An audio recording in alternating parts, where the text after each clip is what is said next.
Hello? Hey, Vincent. Hi. Okay, we're live. What's up? Yes, Hey. we're live. Yeah, Lewis, if you want to introduce us or do your thing, go ahead.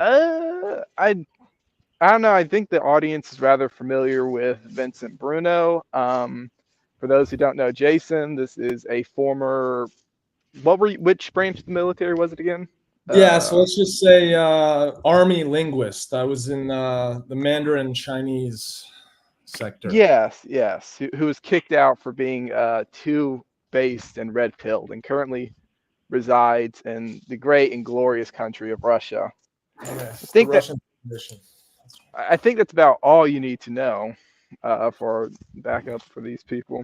Yeah, I mean, and in terms of, kind of intellectual background, and I think why Vincent and I will be able to have a very fruitful conversation is we kind of have some crossover. I kind of label myself as a sort of, uh, social Darwinist. I believe in, survival of the fittest, might makes right, that type of thing. And, um, the where we'll differ is, I'm a Catholic.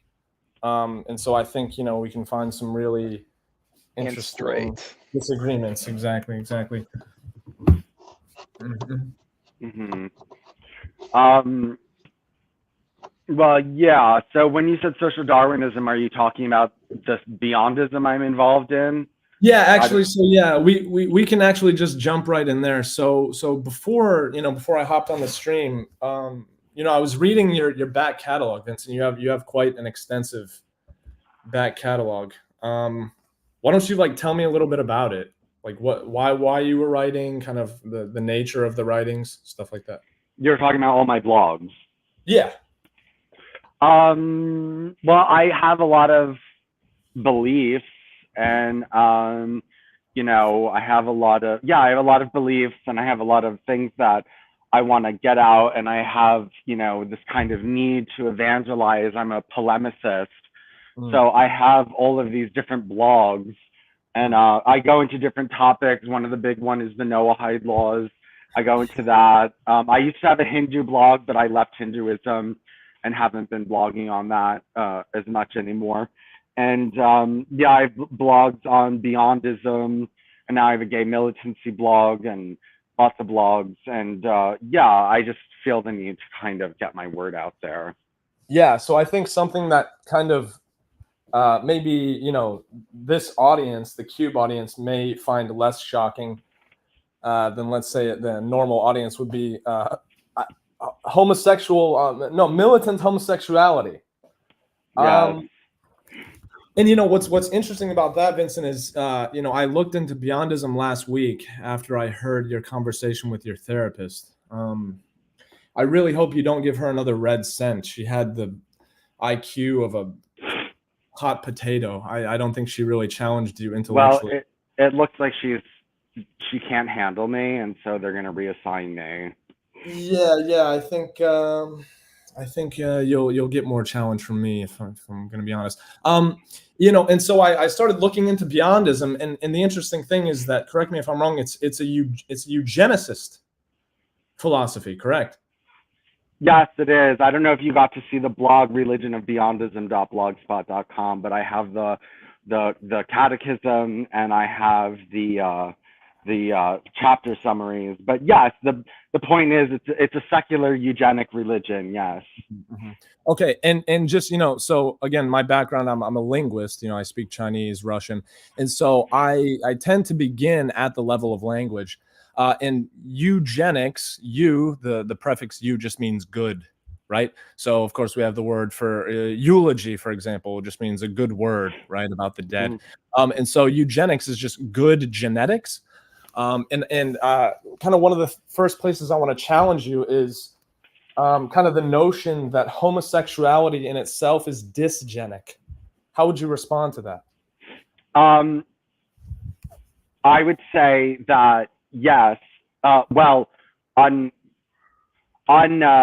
yes, because I think that that better men do tend to have homosexual tendencies. I think that whenever you enter a low class setting and you're dealing with kind of like chubby Walmart shopping,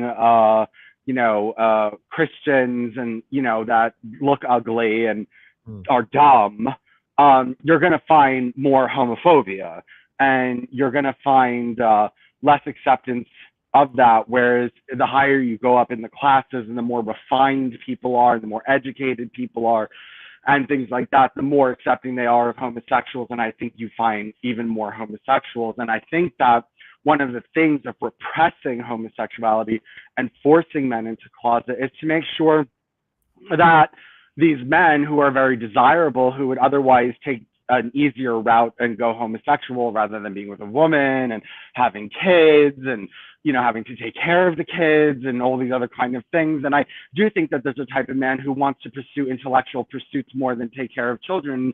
And if he's bisexual, he might just like alleviate himself with men, so he doesn't need to worry about getting a woman pregnant, a woman, asking for things and things like that. So I do think that when homosexuality is given full reign, I think better men stop having children, while as the lower class men continue to breed. And so I think the genetic quality of the population declines. So what I'm saying is we have to get homosexuals to breed. If you want civilization to keep going, you're going to have to find a way to allow them to be gay, but also breed at the same time. Okay. And so, let's use this opportunity to just jump right into your back catalog. I'm going to start with, I'm finally a gay supremacist. Okay. You published this almost a year ago at the beginning of 2023. I'm finally a gay supremacist. And towards the end, it reads, quote, "The technologically savvy homosexual with birthing pods can breed limitless golden children to repopulate the earth." And so, if you're a eugenicist, if you're interested in a eugenics program, what would you say kind of to, say to the notion that motherless children have a slew of mental and physical problems? What would you say? That's because of heterosexual instability. A single mother means that there was a relationship that became unstable and then fell apart, and there's only one parent, the woman or the husband, out of the house, or the mother's out of the house, or she dies, or she's not there, or not. Let's forget dies, because that's different. That's like enforced on you. But separation and lots of problems. But if you have, in my system, you're basically working with other homosexuals to raise the child, and it's not like based on like emotion, and it's based more on kind of like a logical, rational raising of these children in a group setting. And so there's less likelihood of there being like an unstable relationship, and then you're just with one parent and instead of two parents. And actually in my system, you would have many parents, or you would have more helpers around you. But also the other thing is that, give me one second, what I was trying to say, that I forget what I was trying to say, but no, it's fine. I already have another question. So honestly, it sounds like, and I don't mean this tongue in cheek, you're describing homosexual communism. Well, I do believe that there would be, especially in the beginning, when you can only when you can only implant one egg with one sperm. I do believe kind of like in an ownership of the father who is the progenitor of this child has a degree of autonomy over the child. It's more of like an agreement. So this is what I say. Okay, everything. If you do something like, okay, if you have all these like individual farms and all these individual farmers, and sometimes, not always, but sometimes that's a little inefficient. But if you or expensive, let's forget that example. I don't want to use that example. Here's my example: that raising children and families as individuals is a little bit less economically feasible than if you kind of group together, come together, and you create like a facility, or you create a system where people play into it. And then, then you can really plan like, how do we do this the most economically efficient? How do we create a system here that we can have a large population of children, but still take care of them in a less expensive fashion and in a better way than as we all could as individuals. So that's the system that I'm saying. But no, there would be a degree of autonomy of the progenitor over the child, and of course they could remove it from the system, and you know, it's more of like a community. But yes, I would say, like, you know, get an apartment building, and that's where the children stay, and that's where you raise them, and that's where you bring them to school, instead of everyone living in their own individual houses. You know, that Okay, it's interesting. So actually, it's really, so you mentioned an apartment building. So, you know, when you mention some sort of commune-like lifestyle, you know, I think people will kind of intuitively, their imaginations will intuitively shift to a sort of pastoral idealism, right? Like some homosexual commune on a farm, that type of deal. But you imagine this project in modernity as it currently exists. Is that correct? Well, I believe in getting it going. I think we have to change modernity. I think we have to change and prep the soil for society, like liberals did. You know, they weren't in control in the 40s, 50s, 60s, but they prepped the soil. They worked, and now they have agriculture because they just worked and fertilized their soil for so long that now they have growth. And that's what I'm saying. And I always, like, when I'm talking to Claire Carr, whenever I'm talking to anyone who kind of has a dissident or alternative right opinion, they are so dedicated to immediate flash change in culture, flash change in regime, that they don't understand. They automatically assume everyone else is like that, and they automatically just dismiss anything that's long term. You know, I mean, that's the consequence of being a mere reactionary, right? These people are mere reactionaries. They're reacting. It's like when the doctor hits your knee with that little hammer, right? It's pure reaction. And so in some strange way, I actually respect you far more than just a simple right-wing dissident reactionary, because you know, give the devil his due. You know, you're planning something. You're trying to create an intellectual, you know, fertile ground, if you will. And another thing, you know, moving on to one of your other essays, I think the audience might find this a bit more disturbing. So let's warn them. Let's forewarn them. Science is a boon to incestuous eugenics. Incest. You have several posts, Vincent, in defense, not only in defense of incest, but actually kind of promulgating or you know, virtue signaling, if you will, towards incest. Why don't you tell us about that? Yeah, okay, so this is the thing that I always tell people. In animal breeding, incest is no problem at all. Everyone who wants to create a breed, a standard, specific new breed, you have to practice a degree of incest. Yes, you need to bring in outside breeding, and then you need to find clever ways, like, you know, you have to bring in a little bit new genetics and then a little bit new genetics on the other side, but they're half brothers and sisters, or they're double cousins, or, you know, you can keep an inbred line healthy unless you're doing extreme inbreeding. I'll get into that. But, you know, if I want to create a standard breed, I have to practice a degree of incest. So I'm saying we want to do the same thing with humans in order to create, like, family breeds, like standardized, healthy, inbred breeds that are more uniform. Not everyone should do this, but a more uniform, standard breeds of human beings. And if you want to do that, you have to practice incest. But I'm saying with genetic engineering, you don't necessarily need to have sex, but also you can mix related relatives, but also weed out any mutations and give them a healthy immune system and stuff like that. But I'm also saying that for the beyondist thing, I'm saying that instead of creating nation states, if you had to, or would it be better to create inbred tribes? Because if you create inbred tribes, it doesn't only do the genetics, it does the culture, right? So you get these family cultures, because the point of beyondism is to have different gene pools that become related to each other and different cultures that become a little bit insular, so that everyone has a different culture, so that we can all evolve, and then we can just observe each other. Like, this culture and gene isn't doing well. This culture and gene is doing better. Let's incorporate this better culture into everyone's culture, and then everyone improves because, of this experiment, survival of the fittest. Okay, so look, man, I think I'm ready to kind of place your project in context. So you're interested in sort of communal living. You're also interested in harems, right? You're interested in not monogamy, but polyamorous relationships where the best men are having the most children. And again, to give you credit, you're more honest than liberals. I think liberalism is synonymous with, a sort of doctrine of equalism. Liberals want everything to be equal. In some strange way, monogamy is equalism, where every man, no matter how ugly or stupid or dumb he is, will have a wife.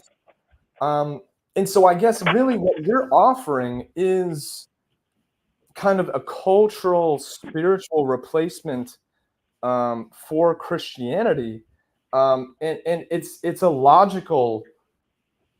It's logical, I guess. What I'm saying, what you're offering is logical, and I think I'm going to use this actually to warn people against leaving Christianity, because when you do, I think the vacuum that exists will result in systems such as the one that you're offering, Vincent. I think. And so I'm actually not here to tell you what you're offering is illogical or silly or anything like that. But I'm wondering why not Christ, Vincent? Well, being raised as a Jehovah's Witness, I did have to learn the Bible very deeply. Mm-hmm. And a lot of times when people have to read the Bible very deeply, they get disturbed and they get unhappy. Obviously, I didn't like the Old Testament, all the violence and the baby killing and the rape. And, I was like, who are these fucking people? That's why I'm anti-Jewish, because they wrote that book and that trickles down. I mean, if that's your central thesis, then there's something wrong with the whole culture. But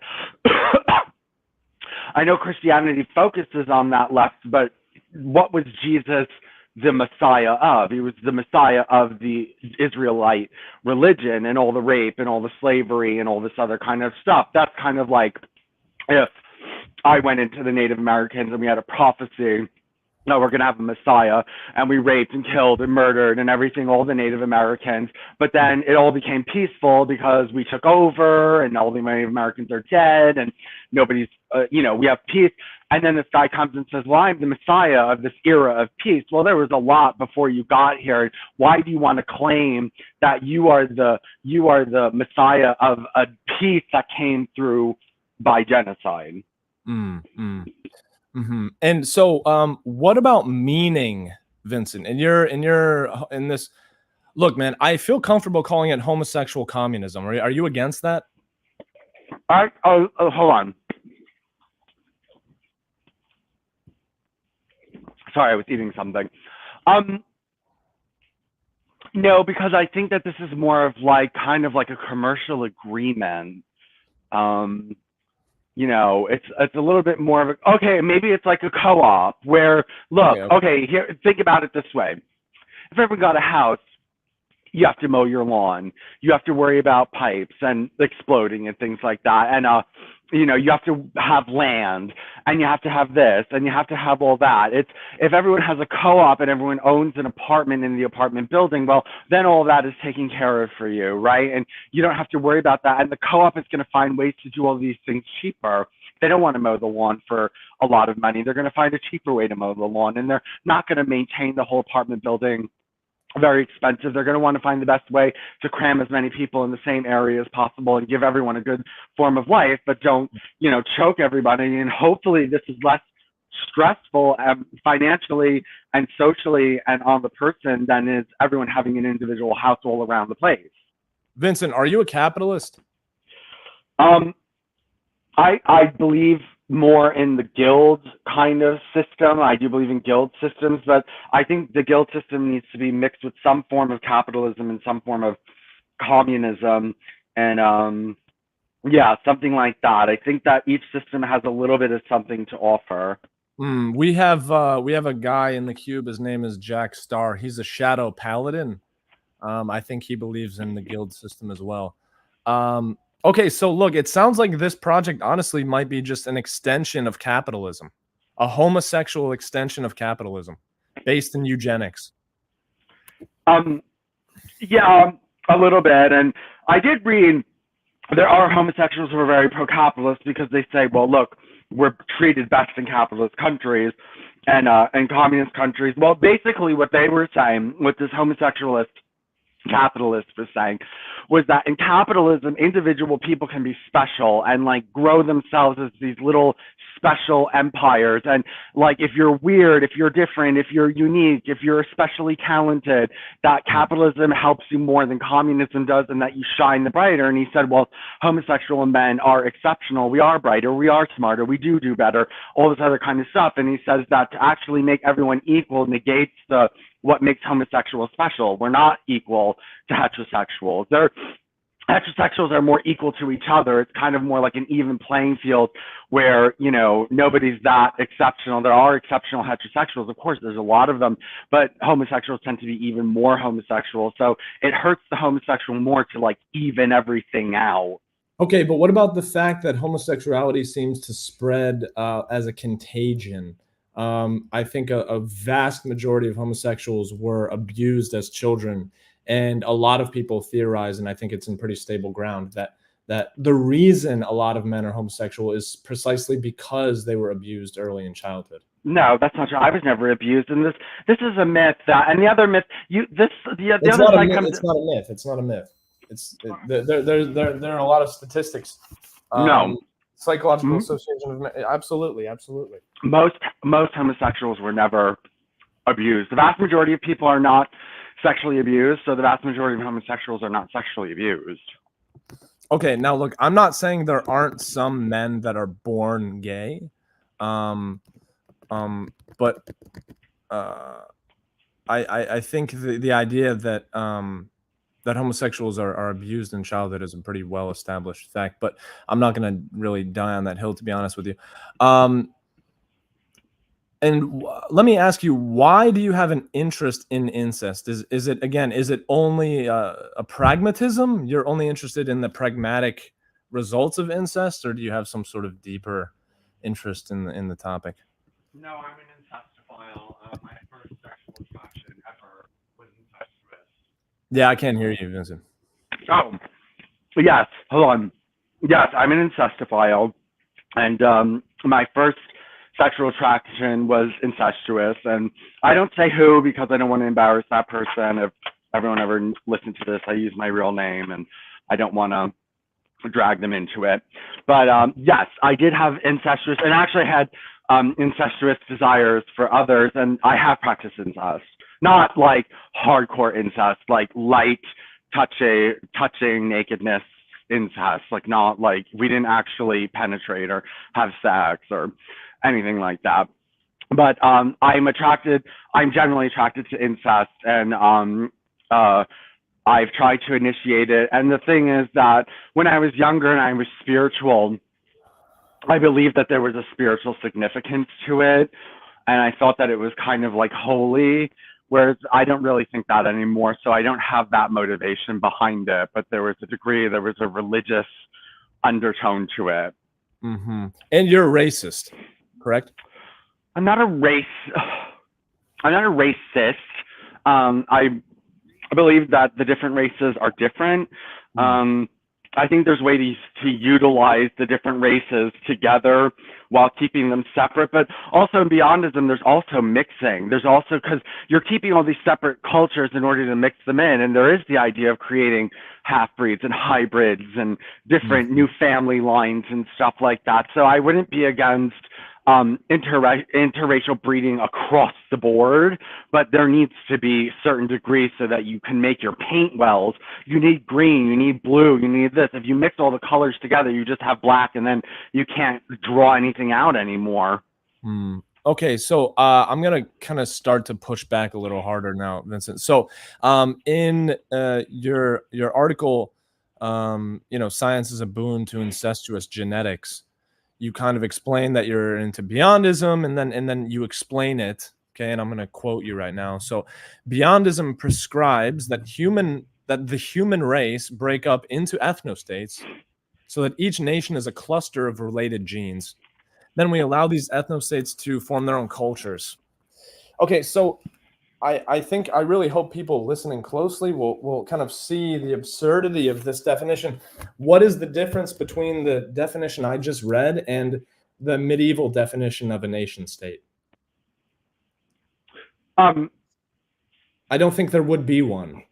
Well, you're doing this purposely. You're like, actually, maybe in ancient times, people weren't thinking about genetics and they weren't thinking about eugenics and things like that. They just had a tribe or a nation that they were all related to, and that they, just kept it. But now you're actually doing this purposely.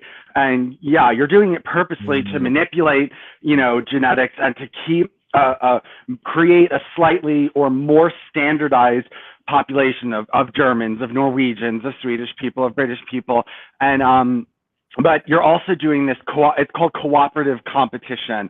That's what Raymond Cattell called it, who started Beyondism. And cooperative competition is that everyone does their own thing, but we like allow a certain degree of capitalism, and one nation can start becoming richer, and they have better social programs, and they have this. And then the thing is that other people can say, okay, we want those genes, we want those cultural values, and then, you grab from it. And so there's a certain degree of evolution of the whole system. Everyone's going to evolve unless they're very ignorant and backward and don't want new genes and don't want new cultures. And then he said, just let them slip into oblivion, let them just die. They don't want to improve, then, don't do anything to help them. But it's, nation states didn't really run on any kind of overarching ideology like that. It was more like, we just need to defend ourselves, our land, so let's congregate together. So, look, I want to talk about Nazi Germany. I'm wondering how someone like you would feel about Nazi Germany, the sort of the preservation of the gene pool, the order, the cleanliness, the kind of opulence, right? The fashion, of course. Would you be against something like that? Well, first of all, I do want to say that if you read, people say that it's nonsense. It's not total nonsense, but the pink swastika, homosexuality in the Nazi Party, or the homosexual basis of the Nazi Party, there were a lot of homosexuals in the Nazi Party, and they were precursor to these like natural manner bun movements where men would go out naked together and stuff like that, and there were homosexual theorists there. And also I want to say Hitler was influenced by what was his name? It was either von Liebenfeld or I forget the other one. There was a monk who left the monk because he was disfellowshipped for carnal lust, which was a euphemism for homosexuality at the time. And he said, he had my idea. He said, we don't need monogamy. We need breeding colonies. You get a few men, you get all the women, and you bring them in. And I also think Hitler was a homosexual. And then we had Lebensborn. I'm going into all of this because I do think that Nazi Germany did have a very strong homosexual undertone to it. And I think that homosexuality, yes, contributed to the nature and culture and of the Nazi Party and the Nazi movement. And I think the whole project had a homosexual undertone or even an overtone to it. So I do agree to a certain degree with what they did. I mean, my big problem is that he invaded, all these different countries and started this war when maybe he really didn't need to do that. And maybe more, I wasn't so much into the over expansionism. I'm more into like, you grow your population into the place that you can fill, and then use birth control to keep the population static, which it does naturally, because if given birth control, people have like 2-3 kids, and that keeps the population static. So, instead of invading everyone and spreading your genes and making half breeds and complicating everything, then just stay in your land. But yeah, I was okay with it. I didn't like all the social conservatism and the anti-homosexuality and things like that. But I think you need, yeah. I mean, they're like, okay, I'm like, what is it called? Weimar Republic. Yeah. Weimar, I'm like Weimar Republic, but like Weimar Republic meets like the liberal communist socialist eugenicists of the 1920s who were like Margaret Sanger, who were social liberals, but who were also eugenicists. There were a lot of social liberal So eugenicists that's back. you. You're a social liberal, but you are a eugenicist. Yes. Okay, so you're actually not against liberalism, but you're in fact, look, tell me if I'm classifying this correctly. In some strange way, your project is social liberalism aimed towards the expansion of homosexuality into the future, the preservation of the homosexual race, if you will, and and the eugenic side is like creating a healthy, beautiful, talented gene pool on communes in some sort of cost-cutting move. I mean, am I understanding the project correctly?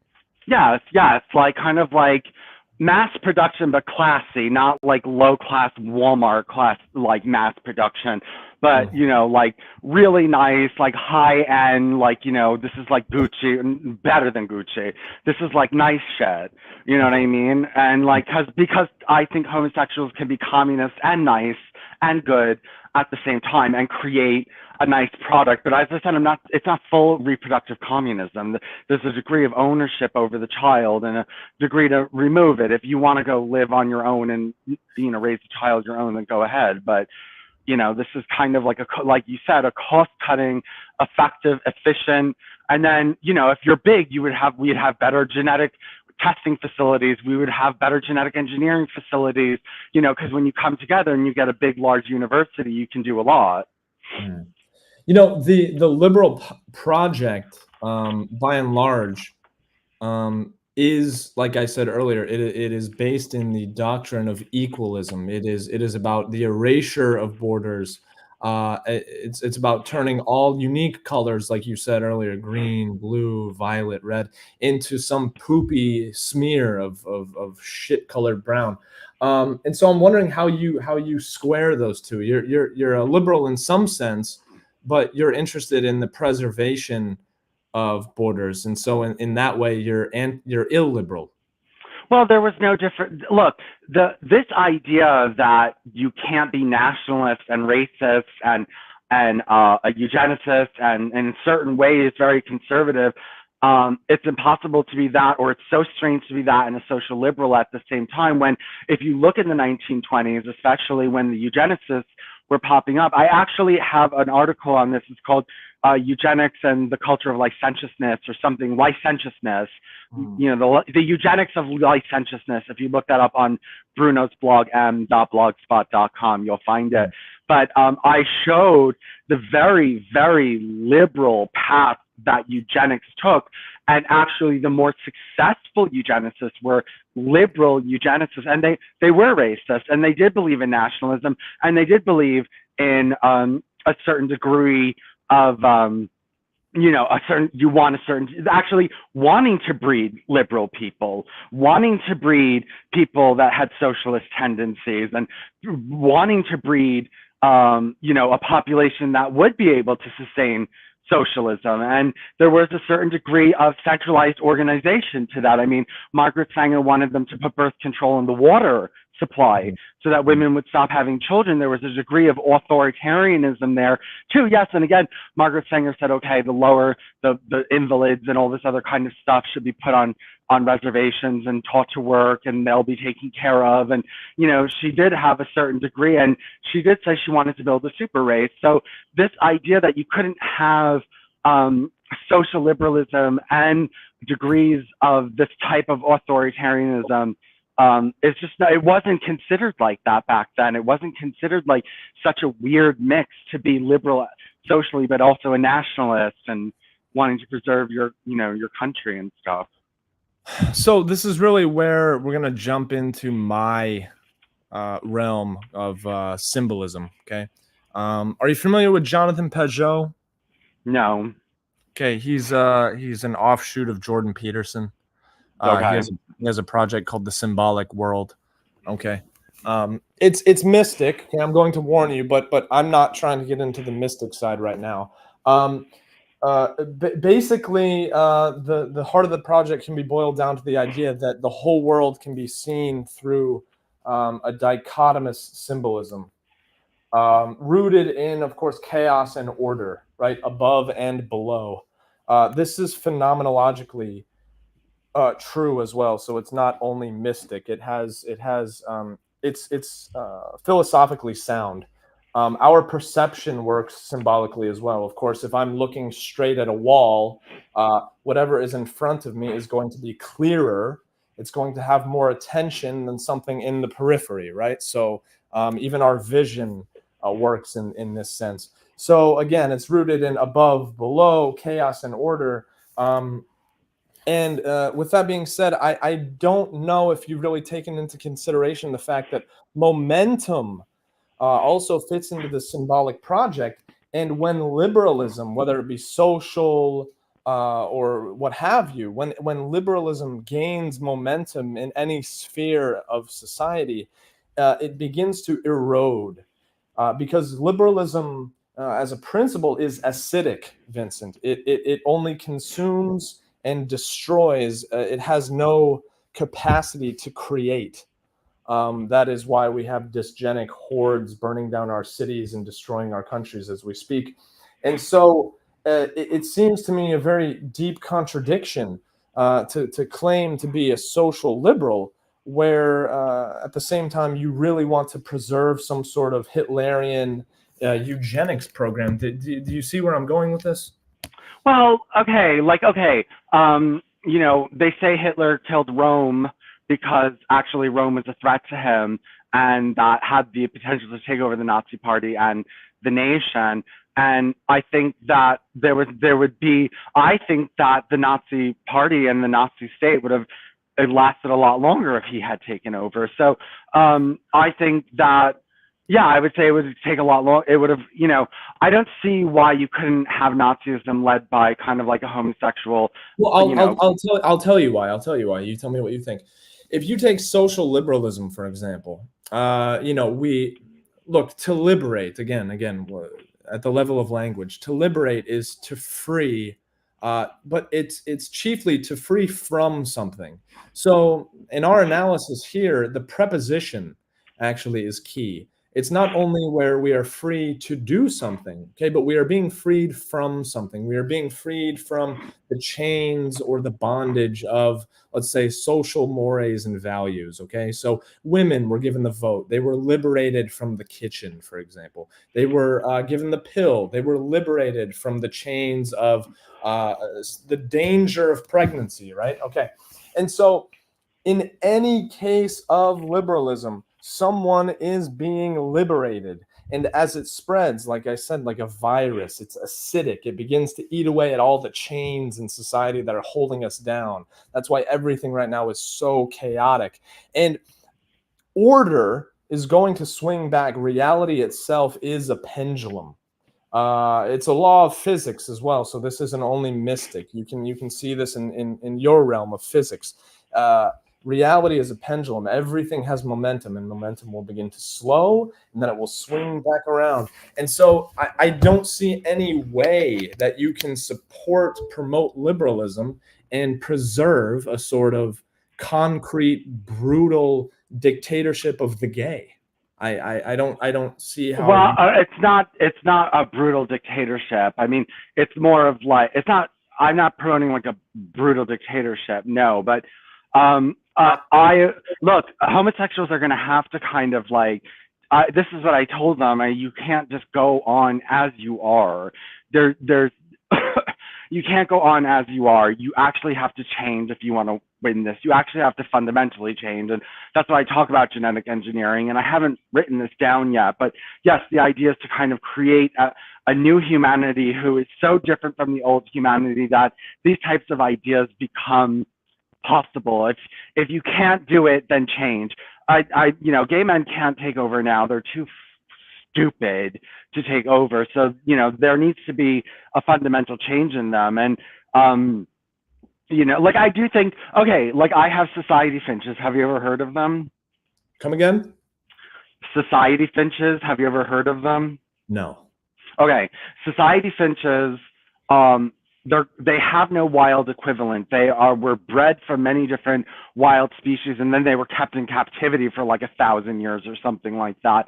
And so the thing is, they don't behave like normal birds. They have changed behaviors, and they were bred and selectively made to not be aggressive with each other and to share territory instead of the thing about them is, let's say that you have 10 birds and you have 10 nests or 5 nests to break off in pairs, and you give them 5 or 10 nests, they will abandon all 4 or 9 of those nests and all cram into one nest. They don't have territorial understanding. Now, the problem with them is that they're not conscious, so they don't know which would be different in humans, but this makes it difficult for them to breed because they're all in the same nest and they all lay their eggs in the same place, and it's too crowded and it kills the babies and you can't incubate the eggs properly. But if they were conscious, they can say, okay, well, we're not going to be territorial and assholes with each other, but let's lay our eggs in different nests and incubate them in different nests. And what is impossible would become possible.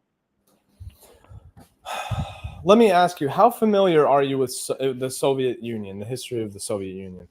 I'm not very familiar with the history of the Soviet Union, but what I do know is that it disappointed everybody in that they installed communism without social liberalism. Like even Margaret Sanger thought that communism and birth control would bring free love. And when you went over to the Soviet Union, they were promoting family and a man and a wife and children and having lots of kids and things like that. Okay, so 2 things. The Soviet Union, I live in Russia right now, so my students tell me about it all the time. The Soviet Union was aimed really at 2 things. It was about, there was something called the Soviet man. And the Soviet man was going to be a new man who was virtuous and virtuous without God. He was focused on work and family and country. And number 2 is that they wanted to completely erase the notion of ethnicity and of race.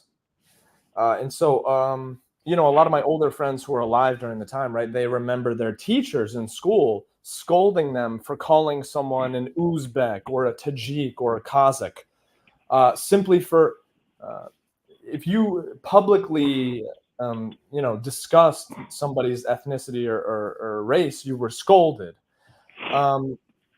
And finally, of course, they wanted to create communism where, nobody had to pay for anything and everything was free and controlled by the state. The economy was state controlled.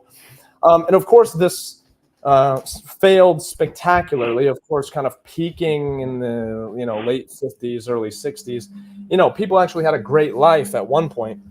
And then, as we all know, it spectacularly failed, crashed and burned. But Mike, I'm bringing this up because I think it's quite equivalent. The Soviet Union failed because it was a fantasy. There is no erasure of ethnicity and race. There is no world where everything is free and all of the people are equal. It was pure fantasy, Vincent. And even if it resulted in some concrete results at the peak, it resulted in much more disaster and catastrophe towards the end. I'm wondering if you kind of fear that with your own project, kind of being, rooted in this fantastic, magical realism, right? Where you might see results, but in the end, it's doomed to fail. Well, if you remember, or if you know who Lysenko is and Lysenkoism is, Lysenko was a scientist who, in reverse. The point is, the Soviet Union eventually imposed the ideas of Lysenko, which was that there is no genetic basis for the difference between animals and plants raised on a farm. It's just nutrition and soil conditions and things like that. And so in the Soviet Union, talking about genetics and talking about selective breeding and things like that was banned, and it was banned to actually use selective breeding or genetics to try to improve crops, and this led to a decline in crop value. But prior to that, prior to that stupid invention, yes, the geneticists at the time were saying we have to breed a Soviet man, we have to breed a man who's made for communism. Man is actually not made for communism, but if we change his genetic structure and his value system through inbreeding or through some form of genetic engineering, or at that time it was just selective breeding, then we can create that. And also, I suggest that both communism and capitalism would work better if everyone was a gay man, because everyone would be more noble. So the system would work better anyway. Like, yes, I do think that homosexuals would be less likely to form some cancerous communist elite that control everything in such a disorganized and bad way and are criminals and murderers and things like that. I don't think you would get that kind of criminal activity at the top. I think you would have a more noble administration, so communism would work. And everyone, I do think that more people would contribute than take out, and, you know, things like that. And so what we see is that, and look, like I said, you know, I'm not here to tear down your project or anything like that. On the, you know, quite to the contrary, I'm interested in fleshing things out with you. What we see here is that your project is fundamentally interested in the maintenance or even in the improvement of the existing status quo, which I think most of the based audience, you know, a lot of the dissident right wing are fundamentally opposed to. First of all, they're going to be fundamentally opposed to a homosexual kind of aristocracy in the first place. But your project is interested in maintaining and improving the status quo. So you're happy with modernism, actually. You're a modernist. Not fully, and I think there's problems in liberalism, and, like, you know, I think that it's stupid that liberals are just accepting Islam and, like, working with Islam. I think that's idiotic. I might sound weird for a few minutes, or like about 3 minutes, because I'm bringing something down to my basement, but hopefully you'll still be able to hear me. Yeah, no, there's fundamental problems in our order. Like I said, like this new Islam gay alliance, and what else is going on? You know, the concept of equality. You know what I mean? And actually, I would say that homosexuals are dedicated more to inequality, because, you know, we get more into that S&M dom sub, you know, master slave stuff than heterosexuals do. And there's also a certain degree of aristocracy in the gay community about being, you know, attractive and things like that. And I've even heard homosexuals say, like, oh, we're made for the military because we rape each other. I don't know what that has to do with it, but, you know. Yeah. So I think your project it's a capitalist. It's a capitalist project. It's a modern project. And I am fundamentally opposed to those things. I am, well, look, I don't think capitalism has been good to European man. I think it's eroded our soul. I think, of course, it's brought us untold wealth, but with that wealth, of course, I think we've had to sell our soul to the bankers, and it's resulted in our dispossession. Fundamentally, of course, I think that's without a doubt. I mean, I don't know. Well, yeah, I agree, but I do think it would have been different if homosexuals were running capitalism. I think it would work a lot more efficiently, because you just have more noble people. Like, you know, you have capitalism and lots of wealth, but the men are more charitable and they give away money more and things like that to actually compensate for any exploitation that's going on. You know, less likely to send things overseas and screw your own people over because they're not allowed, you know, they can't make money anymore. I'm gonna get a bit graphic here, Vincent. How is a man fisting his boyfriend at a pride parade noble? Okay, I don't see what that has to do with nobility. I think you can be a good person that does right by people and still fist your boyfriend at a gay pride parade. What? Oh my God. What does noble mean to you? What does noble mean to me? Noble. like kind-hearted, charitable, having virtuous qualities, being I agree with you. trustworthy. I agree with you. I agree. I agree with you. Having virtue. Okay. Fisting your boyfriend at a gay pride parade cannot be virtuous by definition. It can't be. It simply can't be. It's the height of degeneracy. It's the height of degeneracy. Well, I don't see how it can't be noble.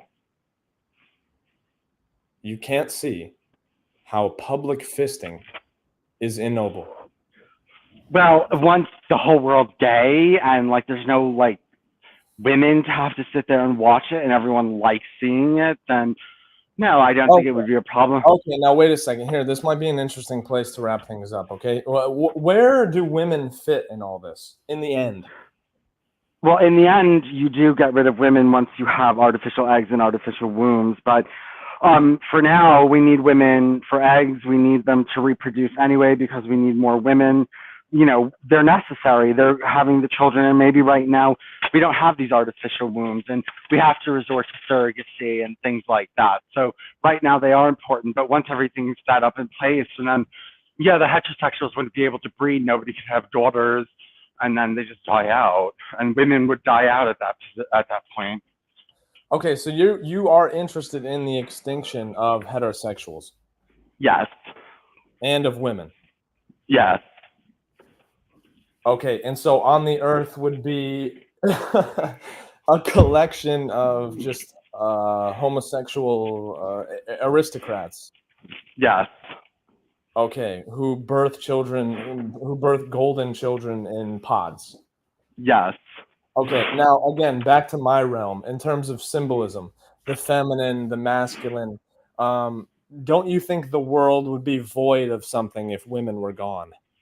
No, I don't think so. I think that gay men can compensate for them and we can do better than them. I think gay men would be nicer and more, you know, everyone's like, oh, they need the love of a woman. That's such a heterosexual man's thing, like, because he can't give his children warmth and love and softness and things like that.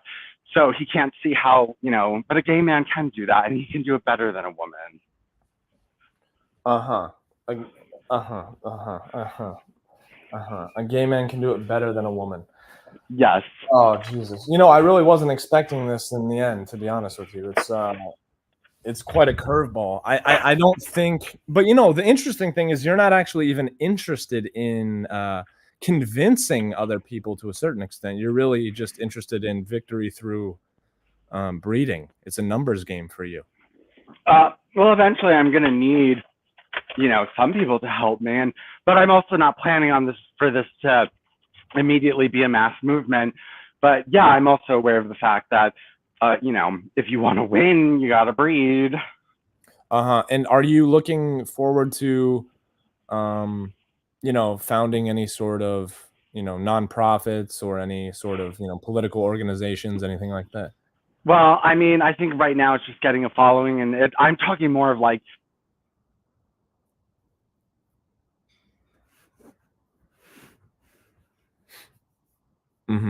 Yeah, Vincent, you cut out. out there with a website and things like that, or maybe a website. Well, I have a blog on it. Yeah, you so completely, a place to get information. You cut out, Vincent. You completely cut out the last 20 seconds. So the answer to my question didn't. Founding any organizations or political. Yeah, something more informal than directly, more like you know, a network of communication to get things done and to conspire Machiavellianly, you know, to do this. Okay, so this is, I mean, would you say it's a big part of your life? Yeah. Okay. That's really the fascinating part for me, is that there is actually there is someone out there who is, again, like you just said, with a Machiavellian mindset, plotting, scheming to eradicate heterosexuals and women. Yes. Through eugenics. Yeah. Through eugenics. You know, this is the world. It's the world we live in. It's really, really, again, I think the greatest thing we can glean from this, for me anyway, is that this is a true modern project. I mean, your whole it's completely logical, it's sound. Um, there's nothing wild about it. You're far more honest than, the sort of Berkeley liberals who preach well-being and altruism, but in reality, if you suggested even, the slightest use of eugenics to improve people's lives, they would burn you at the stake. They'd throw a tantrum. Yeah, no, yeah, it is different, but also like there were eugenicists back in the 20s who were okay with gay people. I don't know if you know who Havelock Ellis is, but he was the one that tried to get people to believe or understand. He was a eugenicist big time, but he believed that homosexuality was something innate, like hair color or eye color, or just something you came out with. And he really worked to get that done. So the idea of liberal eugenics or gays and eugenics, maybe they weren't breeding gays back then, but they were, at least the eugenicists were okay with them. Mm-hmm. Mm-hmm. What about before I let you go, Vincent? I have one more question. What about Jesus as the embodiment of the word, as the embodiment of truth? What do you think of that? Well, the word became flesh, right? And like, well, Judaism teaches that that's idolatry. To actually say God became flesh and to worship him in flesh is idolatry. Okay, when I was spiritual, I committed a lot of things to saying, yes, God can become physical, and an idol can be a physical representation of God, and God is more than inhabiting the idol, but is actually the idol. And so I'm not fundamentally opposed to God becoming flesh. I'm not opposed to that. But I also suggest that you don't believe in God and stuff like that. And so as as a sort of a pragmatist myself, I look at things and actions. I tend to ignore people's word, basically. And when I look at the beauty, for example, of medieval Europe, and I look at the hideousness of the very same Walmart scum that you yourself have, openly loathed here this evening. I look at the results. I look at the churches, at the beauty, at the timelessness. Really, listen to that word, the timelessness of it, and it comes, of course, from the seed of Catholicism. And fair play to Nazism. They created something aesthetic and beautiful as well. But again, I think that would probably stem from Hitler's admiration for the church and for Christ as a figure. And I'm just wondering how you would take that philosophical point, the idea that something true is embodied in something beautiful.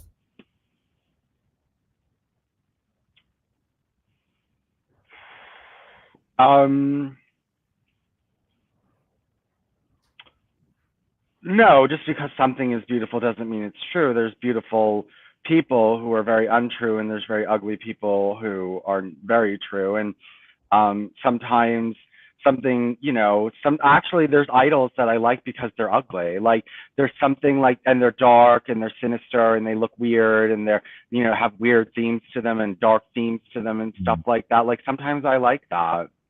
Have you ever been to St. Peter's Basilica? No.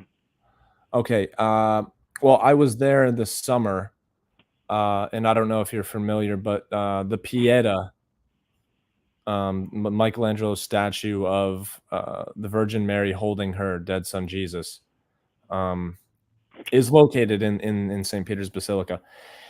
And I stood there and I looked at this statue with my mother at my side, and I wept.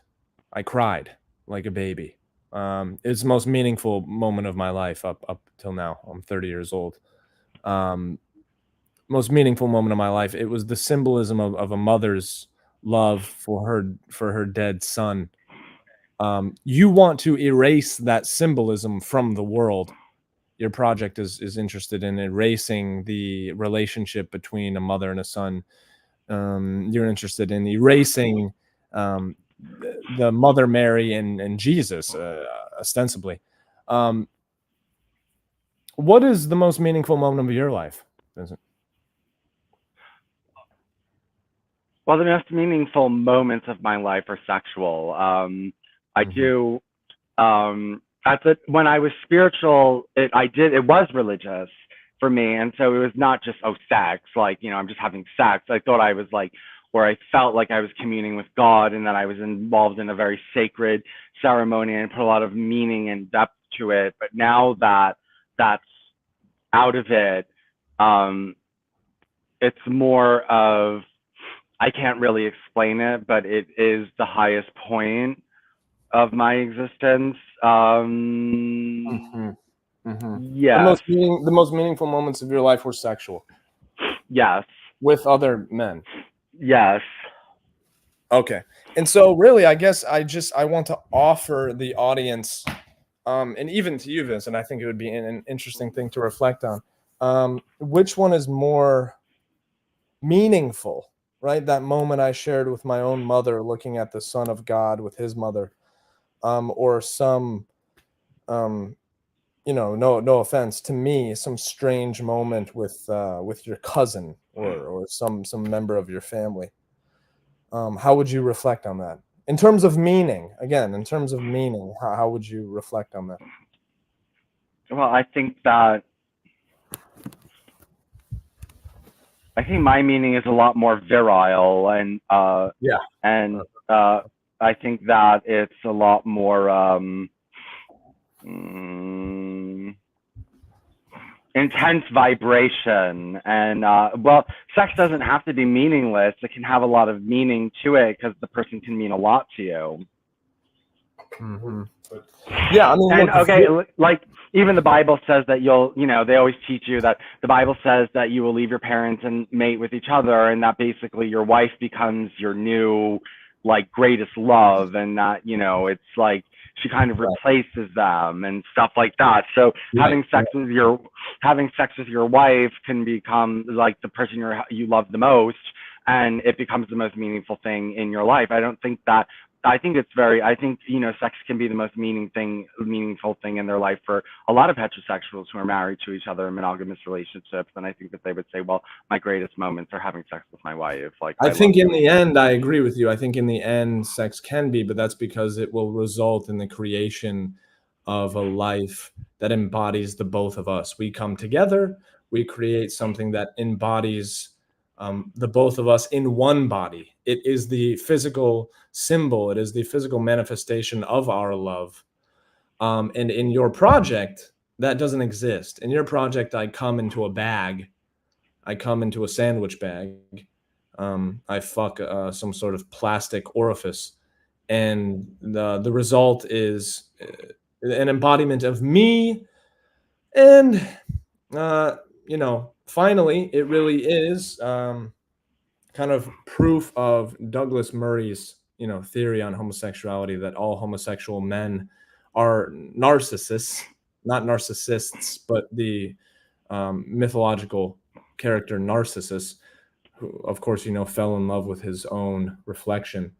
You want to fall into yourself. You want to create yourself, but in a eugenic way. You want to replicate a better version of yourself. Isn't that right, Vincent? Yes. Mm-hmm. Mm-hmm. Without love.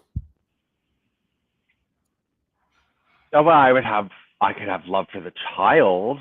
Mm-hmm. But I mean, the process would be a loveless process. Yes, the process would be loveless. Yes. And so you would have to tell the child that you No, were I a would tell. result, I well, would you tell were the. a result of a loveless process. Well, I mean, you can kind of, in a way, you can love the child before you have it, and the process was done to fall in love with the child. Mhm. So But I don't again, you know. love it because you love yourself. This child is a process, is a result of narcissism. I don't think so. I think that, well, heterosexuals can be narcissists. Heterosexual men, I want a copy of myself. I want a little mini me running around. I've heard heterosexual men say that. Oh, I'm not saying it's only. I'm not saying by any means it's exclusive to the homosexual community. Of course not. But on the contrary, that when it exists in heterosexuals, I think it will result in perhaps even worse results. So I'm not, I'm not supporting narcissism in our men. But in your project, there's no room for love, I guess, in your project. I don't Well, see. also, but what about when we're able to mix two sperm, then you can be in love with a man and you engineer your sperm together. And the point is that you love this man so much, you want to create something that's you and him together forever. So, you do it. So actually you can have a loveful, process. You mean using like CRISPR technology or something like that? Yeah, yeah.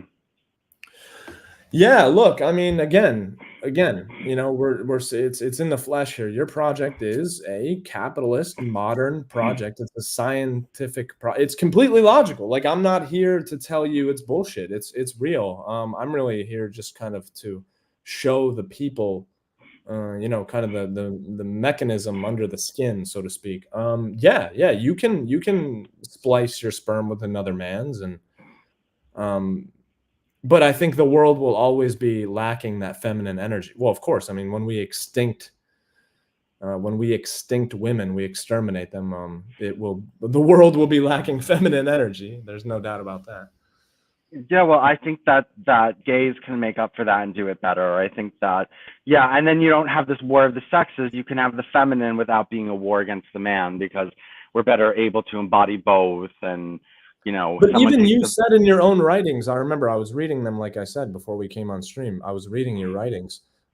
You acknowledge the disgust that feminine homosexuals draw from us. They elicit disgust. Yes. And how are you going to cope with that? Well, we're getting rid of you, so I won't have to cope with it. So there will be no disgust. Yeah, the femboys will reign. The femboys will reign. Maybe not reign, but they'll be appreciated. The femboys in your world, Vincent, the femboys will sit at the right hand of the leather daddy. Yes, you're right. I got to be honest with you. I learned a lot, and I think we've, and I don't mean this in a negative sense. I think a lot about your project has been exposed. Kind of the underbelly, I think. Well, I didn't hide any of this. I had talked a lot about this. Yeah, for sure. It's not hidden. I mean, again, science is a boon for ancestral genetics. Yeah, you're certainly not hiding anything. No, I'm not hiding anything. Yeah, it's absolutely true. Well, listen, I appreciate your time, man. I hope this will be, it wasn't, typical blood sport. I'm not here to attack you. I'm not here to call you names, but I hope, people learned a little bit about you and honestly learned about the very real, logical, sound underpinnings of the project. It's a modern, scientific, capitalist project. It's not crazy. It's not fantasy. And I think people should know that. It's not, it's real. And I think someday there might be a Führer Vincent. Maybe. No, I don't think so. I'm more of like a prophet. I'm not like a leader. Ah, you're a gay prophet? Uh-huh. And just as quickly as he came, he went. Goodbye, Vincent, the prophet of all gays. Goodbye.